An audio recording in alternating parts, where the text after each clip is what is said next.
I'm excited to be back. It has been a while since I've done one of this exploring perspectives. I always forget the name of my playlist for this, but people who know me knows that this is a place where I sit down with people that I either admire, I find amazing, I find powerful. And today's guest, again, bears no introduction. None of my guests bear introduction. I'd be surprised if people don't know you. They should know you. Sabrina Scott, who is just, in my opinion, really, really phenomenal. You're very powerful. You're very strong. You are very, I was thinking about this today. I thought that all of the women I admire tend to wear red lips. And I thought there's got to be correlation between how you show up and how you empower and stand in your power and red lipstick. You are a tarot reader. You are, oh my God, you are an author. You are an amazing content creator. You have a podcast. You have so many things, and I will link all of them below.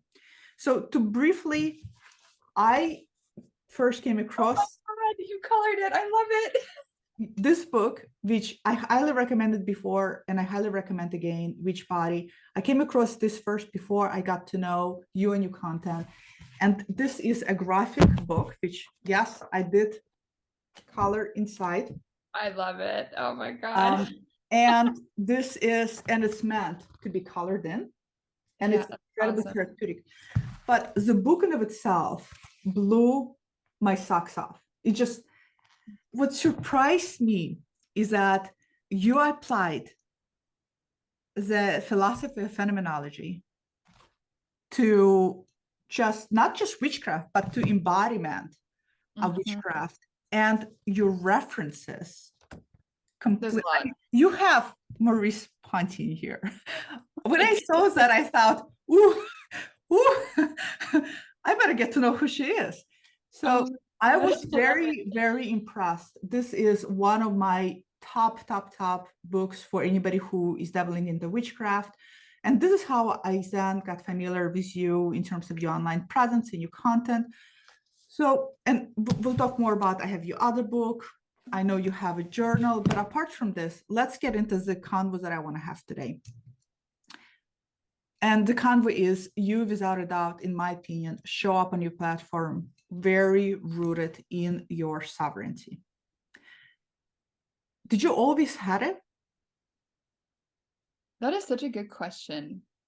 But first of all, I just want to say thanks for having me. I'm so stoked to be here. Like, the admiration is absolutely mutual. So thank you. And like, thank you for the lovely introduction. But in regards to the sovereignty piece, it's a tough question. I feel like my answer would be like yes and no. It's like, I feel like I always had some kind of spark in me, even when I was a little kid who was having a bit of a bad time at home and not necessarily being treated awesome. I think I always kind of knew, like, fuck this, like, I'm the best. And I think a lot of kids do have that spark, and a lot of people do have that spark. I think a lot of that confidence is innate in, I think, most children, not that I'm an expert or anything. And then I think it's often kind of trained or taught out of people. And then so you see a lot of adults kind of trying to come back and find, who am I? Am I worthy? What is my gift to the world? Who am I as a person? All of these things, I think adults are kind of trying to reclaim that childhood spark. And so it's very interesting. So it's like, yes, I had it, but I wasn't fully owning it, I think, as a kid. Like, I think I was like very conflicted due to my circumstances, which I think happens to a lot of young girls and young people and folks everywhere. And so I think it has been this journey to kind of prove to myself and everybody that that sense of sovereignty deserves to be happening. And I love this question as a starting point, because you did send me a few kind of little touch points that we'd be chatting about perhaps. And I think a lot of those things that we'll get into later on are kind of linked to this question, right? Of people's discomfort with claiming their own sovereignty, and particularly women. A lot of women have a discomfort with owning their own worthiness, their own beauty, their own intelligence, their own fill in the blank. I'm sure we could make a long list there. And so I think there is a conflictedness that we see specifically with a lot of women, and I'm sure we can get into this, but I don't see that as much with young boys and men. So I think there's something very interesting happening there. So I feel like I always had that little spark, but it's been a lot of effort to kind of make sure that spark didn't just go out and continues to kind of be a fire that's present. Yeah, I think a lot of it is cultural, which we can also get into, but do you remember the moment and how old you were when you first acknowledge, wait a second, I am worthy, I am powerful, I am the queen? When was that moment for you? Do you remember? And how old you were? Oh, that's a really good question. I think probably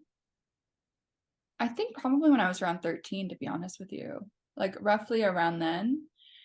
And then roughly around that age, I think I kind of made this decision to become the person I wanted to be, because like there was a gap.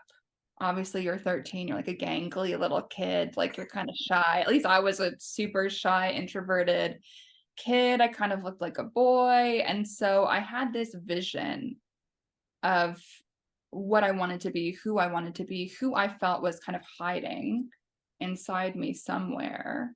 And so over the years, it's been this process of not necessarily a continuous reinvention, but more like coming home to myself in a way and peeling off like the different bits of the onion or whatever other metaphor you want to be using to kind of allow that core to kind of shine from the inside out, to remove all of that safety, the safety net to hide. So I think a lot of people, it's like one mask, another mask, another mask, another mask, another mask. And I do think a big part of accessing this like queen energy, if we can call it that, or divine feminine, or whatever phrasing we all want to use, I think it is a part of that process is allowing these masks or onion layers or whatever to kind of fall off and be able to do that either fearlessly or to feel the fear and to do it anyway. Because I think there often does like there's a sense of loss that accompanies that process often, right? Because when we're playing small, we often get a lot of like benefits from that. We get like more friends, more whatever, more this, more that. And so as we've kind of been discussing, the stronger, confident, feminine energy, goddess energy, queen energy type of feminine presence, a lot of people are very uncomfortable with that. Yeah, I always find that really interesting. So, and you're right, there's comfort in maintaining status quo. And then the image I get as we let those layers fall off, it's almost as if they tend to, like domino effect, kick down anybody who just can't handle what is being discovered. So this leads me to especially your Instagram platform, where you are very, very present. You are show up all of the time with a lot of content. What I noticed about your Instagram platform, and I've been a follower for probably 3 years now, what I noticed is that I noticed there has been an evolution to yourself as a woman, in your relationship to your body, in your relationship to how you show up with your body, in relation to aesthetic. I noticed that feels like you really stepped into embodying who you are completely unapologetically, whether it is through any kind of cosmetic procedures to enhance your body or whatnot. And it's interesting to me that when a woman steps into that acknowledgement that this is for me, this is what makes me happy, this is what I value, this is what I want, this is what I desire, is that other women around, instead of seeing that and being empowered by that, and I'm not talking about necessarily thinking, oh, I have to mimic that, but thinking, wow, how can I be that way in a sense of standing in my power? They become very combative and they become very catty, right? What have you noticed, especially in relationship, how you're showing up with your body and your sensuality and your sexuality? Yeah, that's such a good question.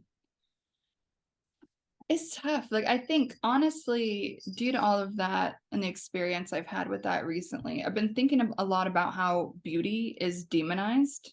Yeah. Which sounds counterintuitive.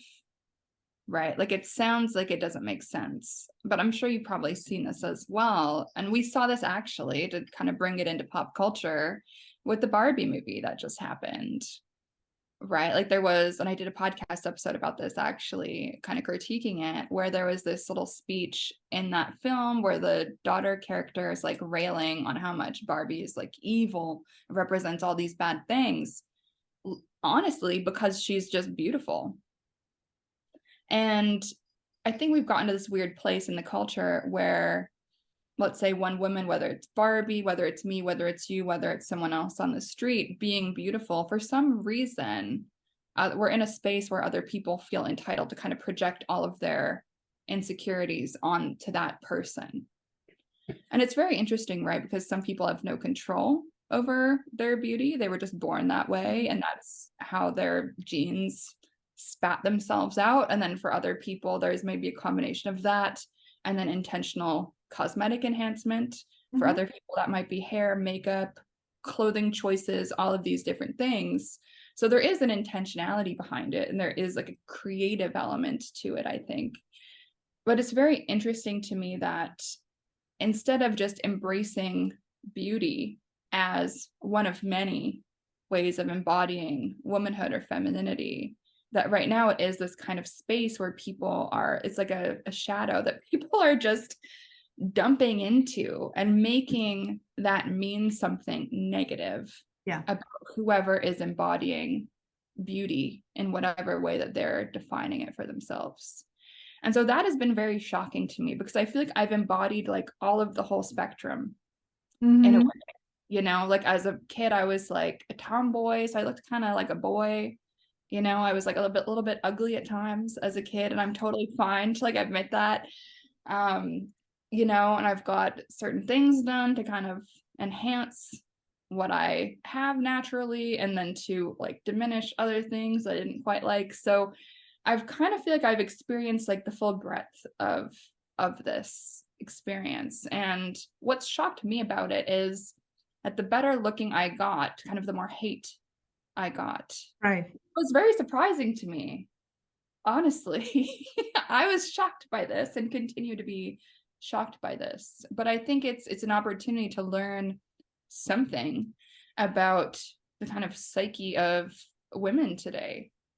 And I think personally, whenever people have this kind of negative reaction against beauty in some kind of way, that tells us something about what is going on for that person. Like what are they triggered by? And I think we see this with something like beauty, or we see this with success in other types of arenas, where if one person has achieved something, if one person has taken the reins of their life or their being or their body or whatever to usher it into something, whether that's a particular physical embodiment or career success or whatever, people often get upset or triggered or whatever, because that, like, bouncing off of that, it kind of gives them this realization, and it makes them face the fact that they have not done that. Yeah. But they could, because so and so has done it. And so I think there's that space that is very uncomfortable for a lot of people, that realization of, oh, these excuses that I'm telling myself are maybe not really valid.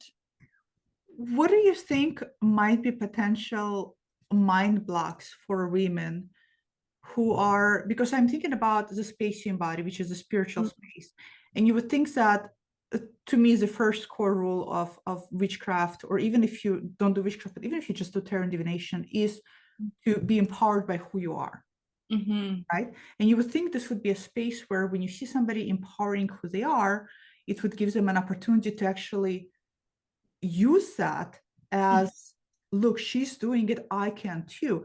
What do you think is potential mind block for some women who look at you, and instead of being empowered, they feel disempowered to the point of having a need to actually put you down, to attack you, right? When deep down they really want it. Yeah. It's really interesting. I think, honestly, I think the root of a lot of bullshit is just insecurity. And that sounds like maybe oversimplified, but I think it's possible to feel secure and to have self-love, even Mhm. while having things about ourselves that we want to change or improve. And so I think there's something to be said for loving like every element of the process, like every element of the process, like every, whether that's about anything, like a business plan that's maybe got its ups and downs, or, you know, the little bulge on our stomach, or like the crow's feet on our eyes, or whatever. And it's like, we might want to change that, sure. But I think there's also something to be said for just embracing Mm. all of what is. And that was always my own vibe when it comes to something like plastic surgery or whatever, you know. And I was always very clear on this for myself, right? Because I knew it's like, it's not a fix to what's going on internally, really, right? So I got a breast augmentation when I was like 23, saved up for it for like tons of time. So I paid cash, like no payment plan, all good. But I was so like so clear with myself that I was like, I will not get this procedure until I'm absolutely in love with my tiny boobs. Mm. I was like, I will not change them until I'm obsessed with them the way they are. Like, I was always very clear with that. And the other cosmetic procedure I got, I guess last year, like I kind of had the same idea. Is like, I'm never going to be doing this from a place of self-critique or self-hate ever. It's from a place of, okay, I love what I've got. What else can I do? But even if you do make decisions from a place of self-critique, that's still your right. Mhm. That's still your prerogative. That's still your. It Yeah. may be your personal mistake down the road. It may be your personal risk. It may turn out to be silver lining somewhere there. It's still right. So what Yeah. baffles me is that here are people making decision in a moment that they feel is best for them, and yet everybody is so eager to project their value system of what's right or wrong, and especially in Mhm. spiritual community, right? Yeah. What happened to glamour magic? I want to bring I glamour know, magic right? back. Well, it's interesting because I feel like that's fallen out of vogue. Like no one talks about glamour magic anymore, really. Like I haven't seen that many people talk about it. Like I'm sure some people do, but it's definitely not as common as it used to be. That's for sure. You know, and I think it's interesting, right? Is talking about making those decisions from like self-critique. I think there's like a lot of different levels of critique. And I think the best way to self-critique is to be able to be like self-loving and self-accepting as we do that. Right. What I've seen in the surgery community too is those people who aren't able to do that. It's like they will get a surgery. Mm, To my eye, they will look like absolutely flawless. But then they'll post on the surgery groups and be like, oh, I was botched. My surgeon fucked me up. And it's like literally no one would ever draw that conclusion. Like the person looks flawless. yeah. Right. And so even with mine, it's like not everything is even. There's like a little blob over here or like whatever. And if I had that mindset of this endless critique, then I would be unhappy. But I Right. think because I've been able to incorporate full like radical presence, I suppose, Mhm. self-acceptance no matter what, these things don't really bother me. And I think that being able to come at anything from that energy, I think is really important. Like to me, that's like the best energy to move with, in my opinion. And I think when people just are hating on others, whether it's in their head or on the internet, like the Yeah. whole people leaving nasty comments thing, I will never really get that. Me But neither. if I'm gonna try to, I feel like it's likely because they are feeling some sort of lack of control over their own lives. And so Mhm. they need to like channel some kind of like decisiveness Mhm. towards something to feel superior against someone. Yeah. It's very weird to me, but I do think that is like a common thing, unfortunately, that people do. And like interestingly, I think women are the worst with it, which Oh I my think God. is Yes. endlessly fascinating to me. It's What is like that? What do you think that is guys about? don't I've do seen that. some of your comments, and I've seen women comment on your Instagram about money, beauty, right? You're posting pictures of yourself in what I find to be very beautiful photoshots Oh, of thank you. you. But and let's say I didn't, I'd say, you know what? Whatever, it's her platform, right? It's her choice. But I find it interesting that it is primarily comes from women, this attack on women. What do you think that is all about? Because that is so common. I hear so many women talk about that. I think honestly it boggles my brain a bit, and I find it disappointing that this is the case. Like it fills me with sadness, because I feel like it doesn't have to be this way. You know, it really doesn't. But I think women interact on the internet in relation to how they feel about themselves and how secure they am in themselves. And interestingly, I used to be a university professor. I don't know if you know this about me, but it's a thing that I did at one point for a few years. And I noticed that, like, I learned a lot about people when I was teaching in that context, a lot. And I noticed that the women in my classes were kind of split in terms of how they felt about me. The female students who were very confident, loved themselves, had a secure, like, unique identity, they all loved me. But the female students who were like clearly kind of, I don't know, like not fully resolved in who they were the ones that hated my guts. And so there was really no ambivalence. It was like kind of one or the other. And so for me, that was such an interesting learning experience, just about like observing the psyche of these students and how do they react specifically to a younger female instructor, which was myself. So I was like the youngest female faculty in the department. Everyone else was like in their 60s, the women. And so I found that so interesting. So I do think age kind of plays into it as well. Interestingly, there is like this perceived threat, even though there was no threat. Like, I'm not going to go steal your boyfriend. Like, it's fine. You know what I mean? Like, I was not actually a threat, but I think a lot of women do feel very easily threatened by the presence of other women.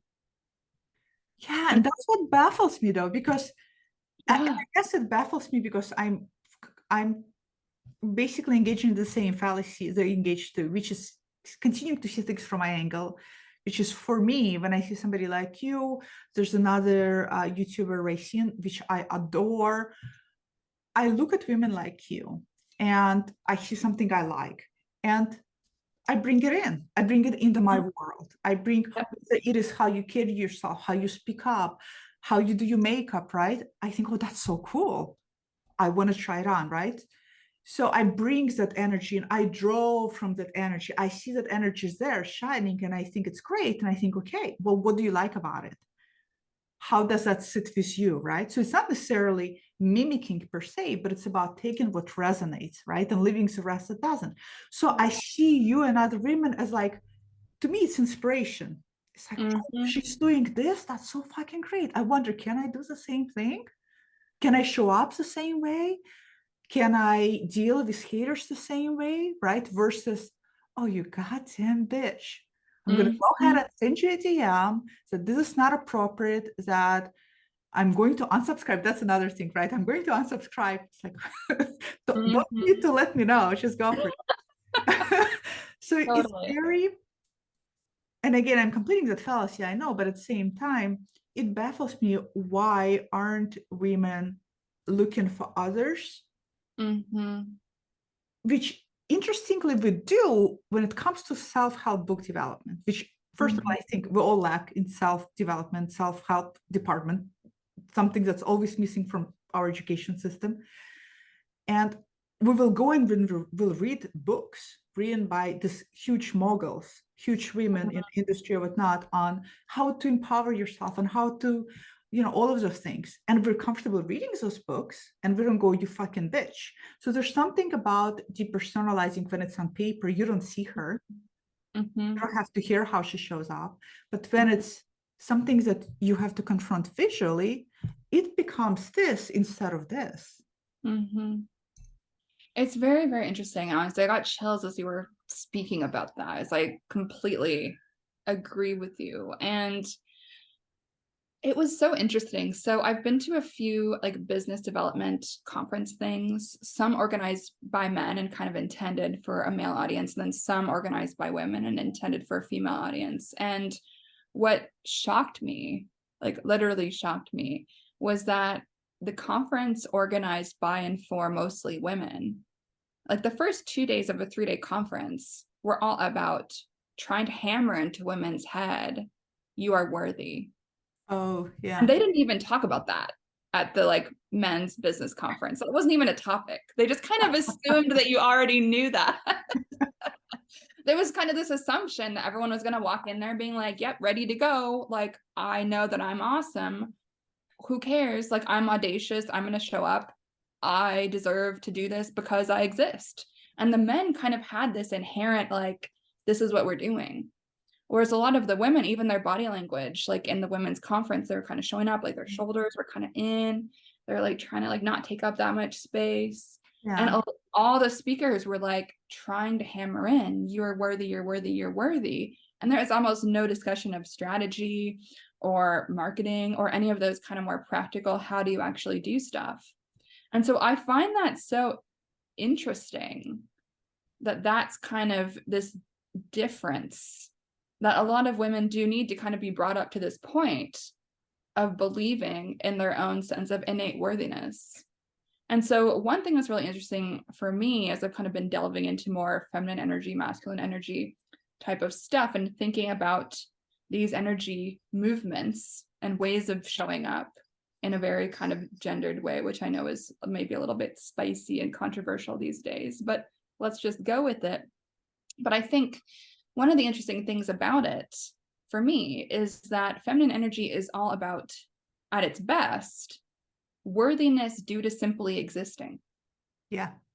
Whereas when we step into masculine energy as women, it's all about, oh no, I have to do things to be worthy. And I think that's part of the issue. Mm-hmm. A big thing I think a lot of women these days need to overcome in order to lead happier lives. And I've noticed that shift in myself too. Like when I was much younger, I was very much like, well, look at all these things I've done. Look at all my books, look at all my awards, look at all my this, look at all my that. Yeah. But now, whenever I meet someone, like I don't even mention anything about that until maybe the third or fourth time that I meet them. I'm just like, no, like just get to know me, for how my energy Yes. shows up. How do you feel in my presence? Like all of these type of things. So I leave that whole bit for later if I even ever bring it up. But I certainly don't lead with it anymore. And so it's a very different way of Yes. embodying energy and like calling myself out from my 20s. I was for sure that way. Yes. The Look at me, same. look at Oh this. God. I did this, Yes. I did that. And it's like now I will not ever like introduce myself that way to a stranger. Even if I'm at a business networking, like I still probably wouldn't. You Yeah. know, I would more lead with my energy and that inherent worthiness of I am because I am. Yeah. Which That is, brings so I totally resonate with that, with taking on so much masculine, doing, producing, right? Making this concrete, look what I did, look at the degree I have, look at the books I read, right? And lead with that in a sense of this is why I'm worthy to be on par. When yeah, deep inside there's this huge void. Men have that yeah. void sealed in from get-go because, well, we've been putting them on pedestal forever, right? It's like you're it's always amazing. I remember my husband one time was walking naked in front of me and I looked at him and I said, you have zero body issues at all? He goes, I said, like, it's not like your body is fucking spectacular, but you have zero issues. And he goes, yeah, I have zero. I said, you're totally comfortable naked, like totally comfortable. Even if you have like a huge pimple in your back, you're totally comfortable me seeing it. He's like, yeah. And I thought, I love it. this is such a contrast, right? Yeah, Just yeah.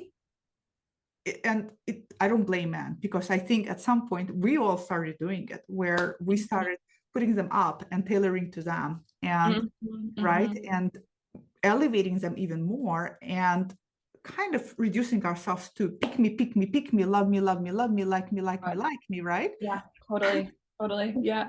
And with that comes, you gotta love me, love me, love me. Oh my God, you don't. That's probably because I'm this or that, or this is how I look. And oh my God, whereas they are from the get-go, well, you think that I'm this Prince Charming. So yeah, I think everything about me is amazing, including, this huge pimple I have on my back. You want a picture of it? Absolutely. Oh my You know God, what I mean? absolutely. Yeah, I know exactly what you're talking about. And I think this is such a good example. And I love that you brought this up.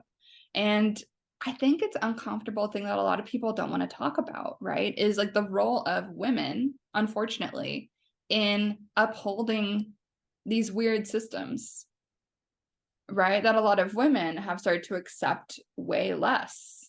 Yes. You know what I mean? And that's a very spicy take these days, but it's true. Like a lot of women's standards are in hell. Like Yeah, they're like so low that it's shocking to me. I agree. And yeah, it's too wild. And I think a lot of women don't have this comfort to receive, right? There's a lot of women don't feel worthy. Going back to this issue of worthiness, a lot of women don't feel worthy to receive anything from men, to have the door be opened, to buy dinner, to do this, to do that. And it's, to me, that is like the root of a lot of these issues. Yeah, it's Yeah. to me, it's the alchemy. To me, that's the temperance of relationship, Yeah. right? How can you be there to embody your feminine energy, where you allow yourself to receive the things, and you allow men to give those things to you, right? And that's where the flow comes in. But going back to the empowerment and sovereignty, Yeah, absolutely. I noticed, and this is the other women that I interviewed and talked about, there is this pattern that when we step into our own, like, who am I? And show Mhm. up, I forget social media, but our personal circle of friendships, especially with women, right? It's Yeah. starts to really suffer. They Mm. pull away, they suddenly see you as XY, whatever. Yeah. What experiences have you had in that department? And Yeah, absolutely. You know what? Like my people I would consider good friends now, it's all people that I knew before I was anybody. And like in one case, like before I even had anything done to how I looked. Mhm. And like people who knew me, like my best friend, I would say I've known since I was like 19. And like that was before I was anybody. I didn't have any books out. It was just like some random witchy kind of punk rock looking kid. And yeah, it's interesting, right? So for me, it's like it's made friendship a lot more challenging Yes. because in order to really maintain friendships, both parties need to be super self-assured, self-confident, and very like grounded and rooted, Yeah. and be in that friendship for the right reasons. Because some people like they see you and they want to like latch on and kind of take you down from the inside, or they just want to like use you or piggyback up on that. And so it's been so interesting to kind of observe and just experience all of these kind of ups and downs, right? And while it hasn't always been easy, that's for Mhm. sure, like I'm thankful for the experiences. I feel like it's taught me a lot about human nature and a lot about women. And I think it helps me help women a little bit better that I've had kind of all these experiences. And I think the main takeaway for me though is that it's, for me, it's worth all the loss. It's like whoever fell away, it's like for me, my sense of peace and confidence and happiness within myself, like regardless of what is going on, all of that is so worth anything that I don't really mind that my circle is smaller, but it's also more genuine. Yeah. But it And so makes it more lonely yeah, too. it is a little bit more lonely, like it is. I'm not gonna deny that. But and like there's so many books even for men of like it's lonely at the top, blah blah blah. And it sounds so cheesy. It sounds so cheesy. I And was like just granted, thinking that it's lonely. Exactly. It's so but lonely when you it's get to the top, true. in business especially. It Yeah. also gets easier because it's less competition per se, even though I don't believe in competition because there's only you doing you. I agree. Yeah. But Yes, that's the same thing. I want more women like us at the top. Me too. I want women to get to the place and to see sisterhood and to see, Absolutely. you know what I Yeah, mean? I Versus ghost town. totally. Where Totally. did And everybody go? I agree completely. And I think my thing is like, I genuinely want us all to win. Like, Yeah, genuinely. Like, I also don't really believe in competition. So I'm just like, I'm me, you're you. yeah, We're just different. And that's beautiful. Like, I really do believe like there's enough abundance in the world for everyone to succeed at whatever it is they want to do. Like, I actually believe that, like, deeply. So I'm really not threatened by anybody pretty much ever. yeah. And I think unfortunately that's kind of an uncommon attitude. Like, I think a lot of people are like, no, there's only so much, right? There's only so much like scarce resource. Oh my God. And we've How got many to battle each clients do other. you need, right? It's Most people very are hard. like, I encourage people to always think about when they get competitive, what is your business model and how many clients do you really need to Mhm. to do well? Because there's more than plenty to go around. And Mm, the way well, I agree, I don't compete either because I think nobody can speak and deliver the way I do because nobody's me. Sure, somebody exactly. can talk about this topic differently, but guess what? There'll be audience for the way they speak about the topic, and that's great because those people will not be listening to me anyway.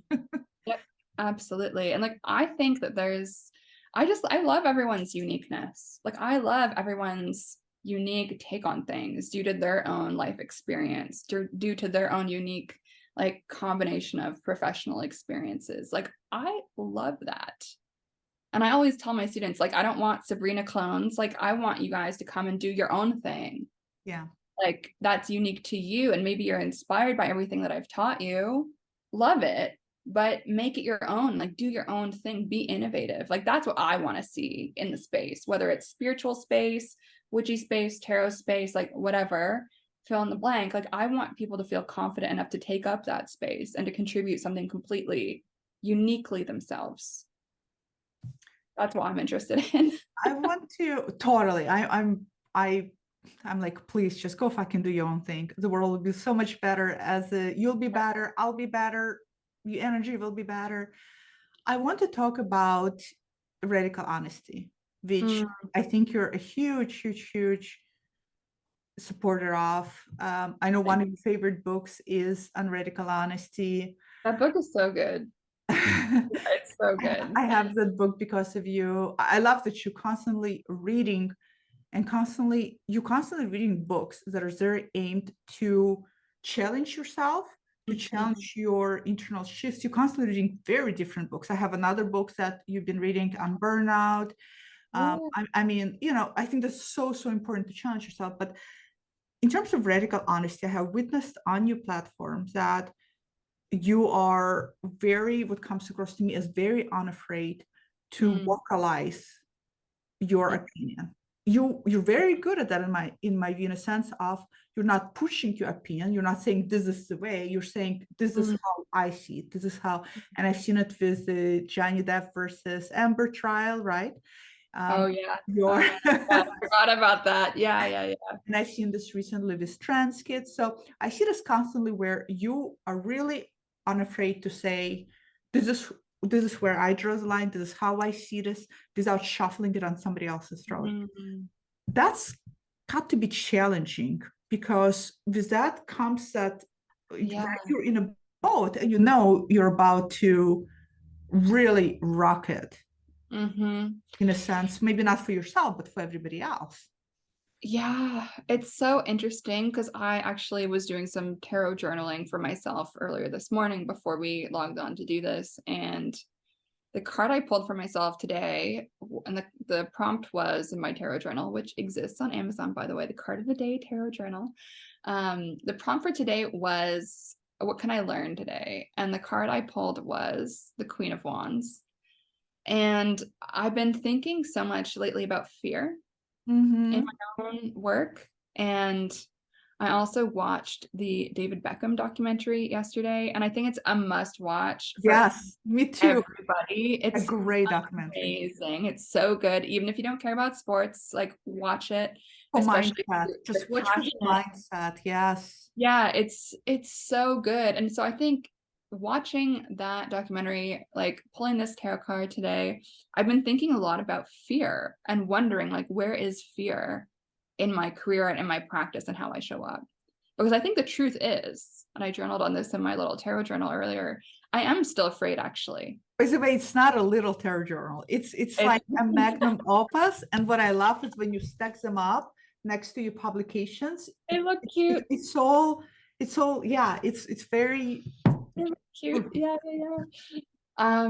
But I still am afraid. There is still fear in me, honestly. And you know, I think a lot of people do perceive me as fearless or as unapologetic. And I think to some extent that might be true, like on a like objective kind of global scale. But I think internally, it's like I still have like this is just the tip of the iceberg that I've shared, honestly. And then there's all this other stuff that I'm either afraid to say or afraid to share. And I think as I've gotten older, my fear has actually gone up. I think when I was younger and I was nobody, like it was easier to be fearless and unafraid because no one knows who I am. Yeah. No one knows who I am. There's nothing at stake. Like, who cares? I'm just some random 20-year-old. So I'm just going to say whatever. Interestingly, that's kind of how I built my platform. And people are like, oh, I agree with this person's hot takes. But now it's like that I have a bigger audience. There's more to lose. First of all, there's a lot more to lose. Like, this is my livelihood. This is like been my work for many years now. It's my only job. So there's that. But there's also, and I have to be very honest with myself too. You're getting like the real talk here, because I don't really say this publicly that often. But it's like there's this fear that's like, there's this kind of like fear embarrassment combination, right? Because I've also been thinking like, you know, I've got all this poetry, for instance, that I've written over the past, like, I don't know, 15 years. Where does it live? Like my laptop. You know what I mean? And I'm like, why haven't I released that yet? Why have I not released a poetry book?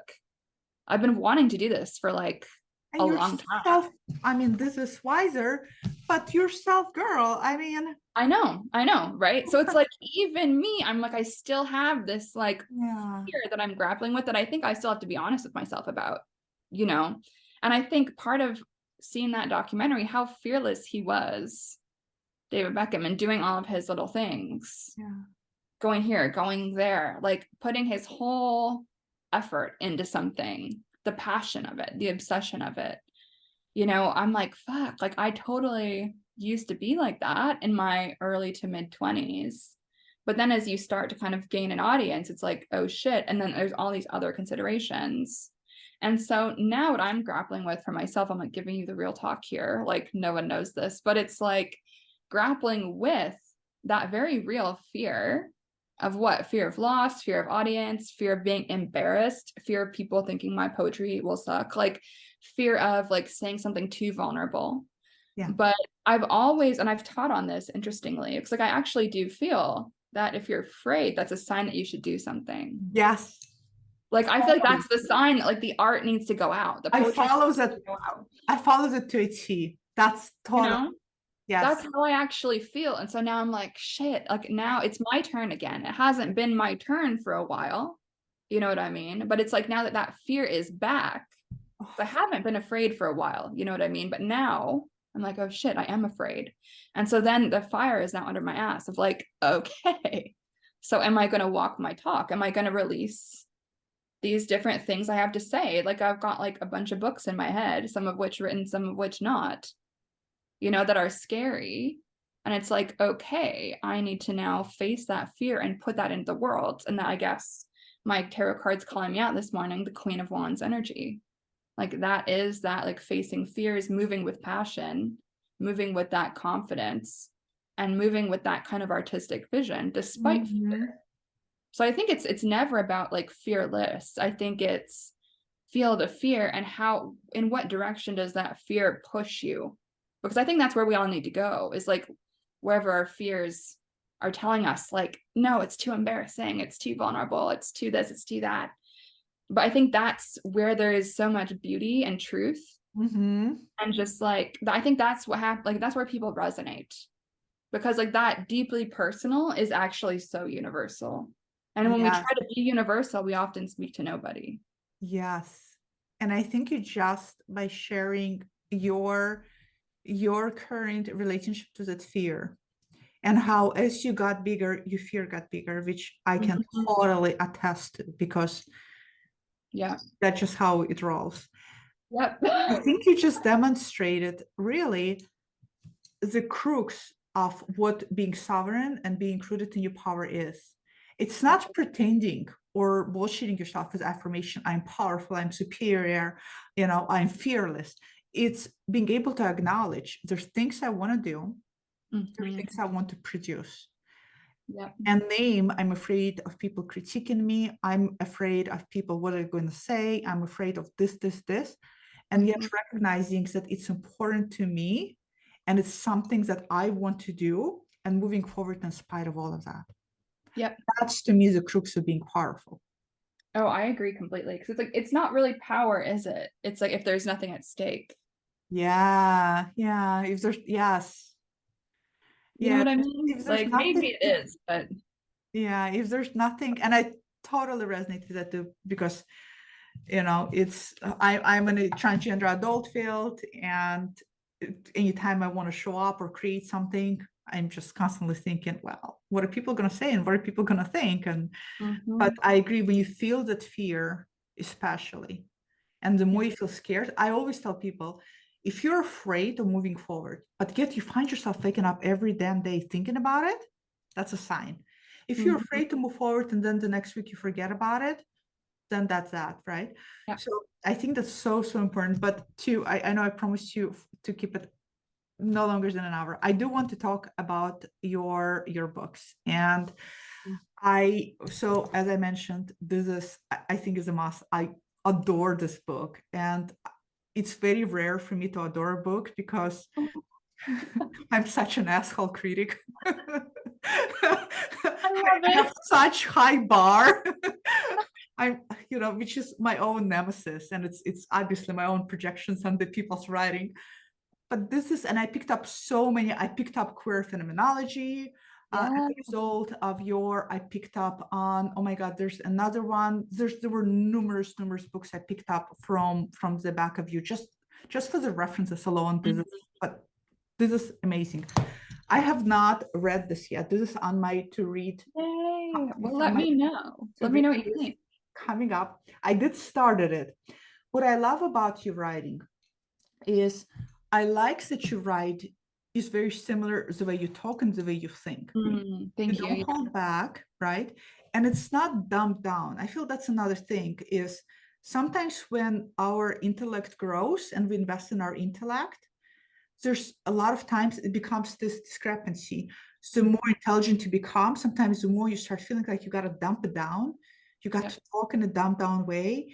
And then when you do, it's like double-edged sword. You do, people think, well, you're dumb. And then when you talk in more intelligent, people think, well, now you're talking down to us.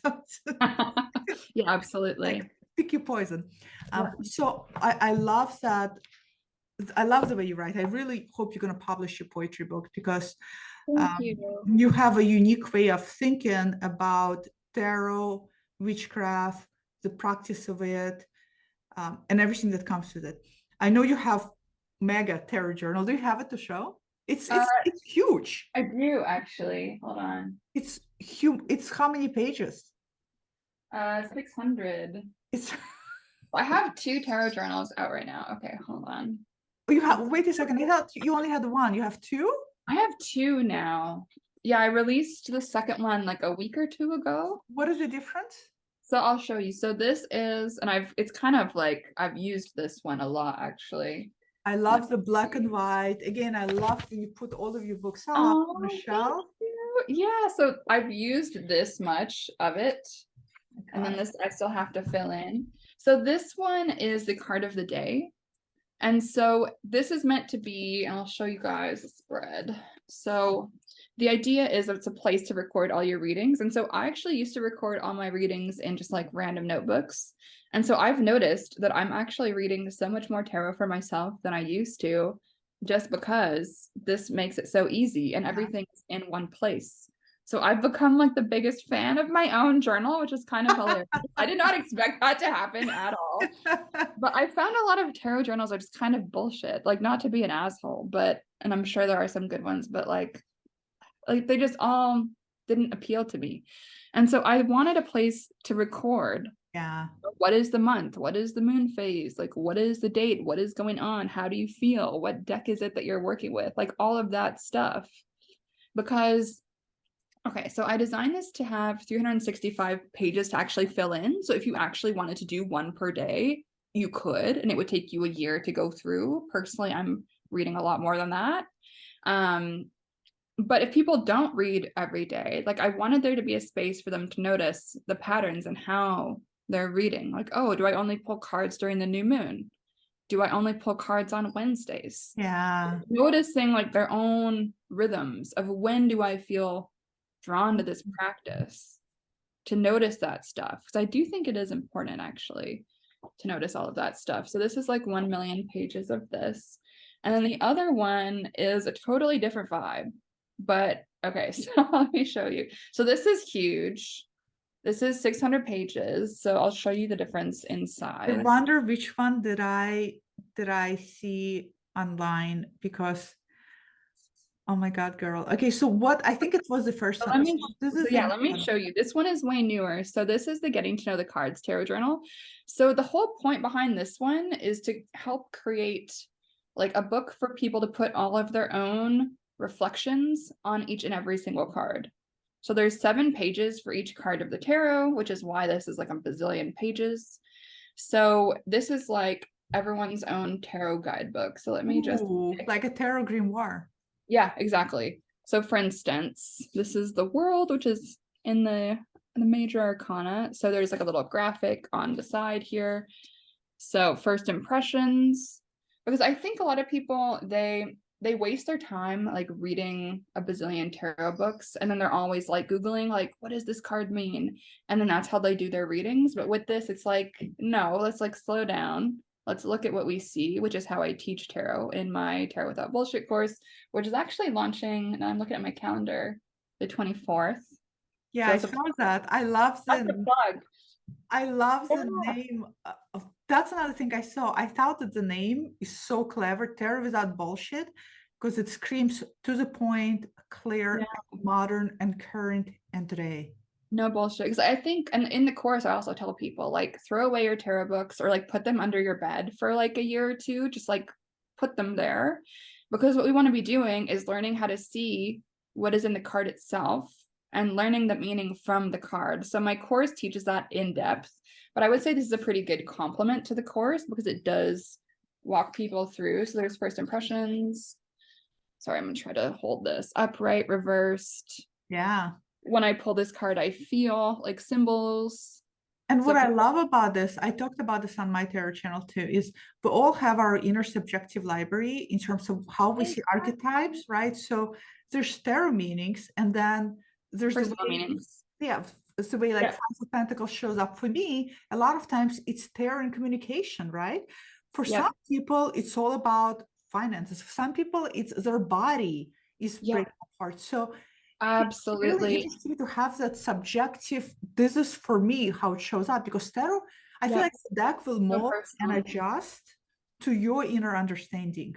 Oh, I could not agree more. And so the whole point behind my Tarot Without Bullshit course is to teach people how to do that. And the way that I phrase it in the course, I call it like building your internal library of meaning. Like that's kind of so like for me, like I love like the moon tarot card like so much that it's tattooed on my arm. But like and so for me, that card represents me when it comes up. Like obviously all the other meanings too, but it's very much like a me card. But for other people, it's gonna mean madness or like stress or all of these other things, right? And so I wanted a place where people can really notice what is going on for me whenever I pull this card. So like for instance, like the pattern I always notice in my own life is if I pull a reversed King of Cups, like the guy usually is like a narcissist or like something something unhealthy, like emotionally unhealthy, like a bad fit, basically, I've noticed whenever I pull that card. So I'll show you guys in just a second, because I know the people are going to be watching, but here is some other stuff. I love that. So I it's just love the like, simplicity and that you kept it black, stark black and white. and then this is like, I think the best part. So like, then I would write like, The what was the situation? What's the interpretation? Like, when did I do this? So it would be like, oh, so and so, like April 2023, reversed King of Cups turned out to be yeah, shiesty. Like noticing all of those patterns. And then so for me, that's happened enough times that like now I know like that archetype of energy is not a vibe. And so I think a part of this, the point behind this whole journal is creating an actual structure for anyone who is learning tarot to like notice those patterns. And often people don't, right? People will write down their reading or do their reading, forget about yeah. it, out of sight, out of mind. So it's like for me, these two, they work really well together. And that's how actually I plan to do it, is go back on all of my readings, put them in here to be like, okay, what new patterns can I notice Yeah, about when the cards are coming up for me about what? Because I'm sure there's some patterns that I haven't even noticed yet because the reading, like I forgot about it, or it was so long ago or whatever. So for me, that is like one of the best ways to actually learn what the hell do all these cards mean, is to notice how do they show up in our own lives? Like what is the patterning here? You know, to notice like the energies as they come I up. think it's a must. It's a must because Yeah. I see so many people in tarot community who take on other subjective meaning, because we watch content all the time from people. And Yeah. somebody will be talking about how the tower is always something huge. Then you take on that meaning in your own reading and you kind of interjected that meaning. Yeah. It's a tower, and you're like, oh my God. Yeah. And it isn't You always know, huge. and it's not. And Yeah. That's the thing, is it's not. It yeah, like stresses people out. I noticed in my just daily, if I pull a tower daily, it's small shifts that's going to happen. There's going to be a very something small that's going to change your perspective, nothing huge. And so I learned to see tower differently. So I think that's so important to have that. No, I agree completely. I agree completely. And it is true. Like I think when people take on other people's meanings to such a large degree, that can block their own intuition as well. And then the reading Yeah. doesn't necessarily make any sense because they're doing the weirdness that is not really how to do it, I don't think. So your closest, your class, not close, your class is starting on October 24th, which is great time. That's when that's when the moon Yeah. moves to Scorpio. Oh my God, I didn't even know that. I just Or intuitively no, chose. yes, I think it moves into Scorpio because I'm October 20, my birthday is October 25th. So Oh I my know that I'm God. like a day, I'm like early moon, sun Scorpio. So Love that. great time to start the class. I know, I don't know if you still have it. I recently noticed you had a class also on women empowerment. Yeah. So what is it? So it's not exactly women empowerment. It's a class that I taught on. Wait, are you talking about my like feminine energy and surgery one? That I one was kind of like one off. Oh, I think so. Was it one-off class? There was one Yeah. on like stepping into your feminine. Okay, so that one is actually different. So I'm actually, okay, so I'll explain for anyone listening what these two are. So I have my feminine energy and plastic surgery masterclass, which I talk for a really long time about my own experience with cosmetic surgery and also the rituals that I did to make sure that surgery went well. So it's kind of merging the witchcraft and Ooh, magic piece with lemon. our kind of medical experience and also how I scheduled my surgery in alignment with astrology. So it was like a pretty intense experience and just also talking about the energetics of that. So for anyone who is interested in embodying feminine energy, if anyone's interested in plastic surgery or even just any kind of medical procedure and how to relate that to Yeah. magic and spirituality, it's a really, really good one. And then the other one, which you mentioned, so I did a pre-launch for that in the summer, and then I'm properly launching that in November. So let me just look at my calendar. At the moment, that is launching November 13th. And so I'm calling that one Feminine Energy Without Bullshit. So it's another massive course where there's going to be, just like my Tarot Without Bullshit course, like 20 plus hours of recorded lessons in 10 modules, 10 worksheets. And I go really hard on my worksheets. It's like 100 pages of worksheets. It's like hardcore, and Yeah. then an optional group coaching component for 12 live Zooms, just to kind of apply the stuff. And so if anyone listening to this is interested in feminine energy and moving from that masculine energy space into a space of inherent worthiness, which I would say would be a way of embodying feminine energy, For which sure. in my opinion is like a way better way to exist. Like I find it so much better, honestly. Like, and I've gone through that transformation myself. And so I'll share more about that course when it's actually going to launch. But if anyone listening to this is interested, feel free to send me a hello and I'll give y'all the deets. But it is very much about embracing that feminine energy, because I think it's something that a lot of women demonize or are afraid of, or just think it's like, oh, that's selling out, or that's weird, or I'm taking advantage of people. And it's like, no, it's just learning how to step into this worthiness to It's receive. huge. For me, it It's was huge. huge to learn that, because without that component, I felt like I had to constantly make things happen, like make more money, right? Get a higher degree, create this, upsell this, Yep. to feel solid and worthy. When I finally moved it away and stepped into my feminine worthiness, I could sit, chill on a couch and read a book and know that it's okay not to be Yep. constantly. It's almost like such a reduction in your anxiety, because you Yep. know that you can show up for yourself when you need to, and you're Yep. also learning how to have that balance. So I think we're Absolutely. not made, we're not built to live the way men live. And I think that's what society also made us do. Society, all these books, right? How to be a bossy bitch, how to be an entrepreneur. And it's basically taking a woman archetype and meshing it with a man and saying, Yep. to do this, you have to be exactly like a man. But we're not man. We energetically have different energies. And it's important to And have a different, balance, but it's different bodies, different. It's just, different bodies. yeah, it's different everything. Yeah. I can only run on 360 like a man when I am out of my menstrual period and all my levels are going up.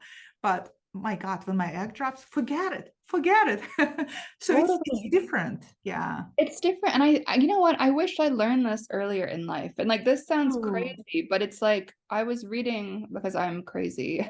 I was reading some books on psychopathy recently, and these were that is written by crazy. neuroscientists. And they were basically explaining, like, why is psychopathy more common in men than in women? Like, what is that about biologically? And there's actually, they explain, like, there's so many reasons biologically why. And I'm not going to get into it now. That's not really what we're talking about. But I had no idea all of this stuff. You know what I mean? And like, Yeah. even men's hearts are bigger. Like, the way that Oh, they process power in the for body and sure. is different. I'm like, I didn't know any of this. Yeah. I didn't know this until my 30s. Like, what? It's, How if is you're that even still a thing? interested on a subject, It's Snakes crazy. Suits is a Yeah, okay. book on psychopathy, on how corporate world actually glorified psych, Yeah, sociopathic behaviors in individuals, and how it's built to fit how many, there's so many psychopaths in corporate world. It's not even funny. You don't have to be a serial killer to be a psychopath. You can be committing white absolutely. crime all the time. So it's interesting. The world is actually built, if you have that in you, to elevate it even more. Yeah. Yeah. Oh God. It's so interesting, but it's just these biological differences I think is fascinating. And one more thing I wanted to say about the feminine energy piece is a lot of people might be like, well, what is the relevance of that to witchcraft and magic? But it's like, is that not part of what magic is all about? Like shifting our energy and having Yes. control over our own energetic expression and the way that, not to sound cheesy, but like the way our energy is vibrating, to be able to Yes. slip in between. Because like there are some moments where for each of us, like stepping into that masculine energy might be a really useful thing to do.